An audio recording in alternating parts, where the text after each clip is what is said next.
Don't be scared to speak English. If you've been studying English for a long time and still feel like you cannot speak fluently, well, I have a couple questions for you. Number one, do you read in English every day? Do you have a book? Do you read news articles? Do you go on social media and consume media in English? If not, then you probably need to start reading English every day. You cannot learn a language unless you practice it. So reading every single day is very important to make yourself fluent. Okay, my second question is if you write in English every day. Probably not. I suggest getting a journal, and you put the journal next to your bed.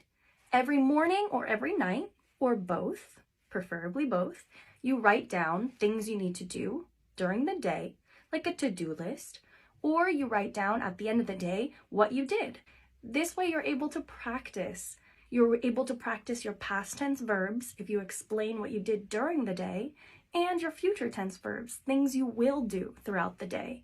If you want to be fluent in English, you have to write. Sentence construction, that's a high level of English. If you want to be high level, you need to start getting used to writing down the things you do throughout the day, or how you feel, things you want to accomplish in life, goals. You learn a lot of new vocabulary when you're thinking in your own language and then writing it and translating it down on the page. Maybe you have to go to Google Translate and figure out what is this word in English. There you have the chance to learn.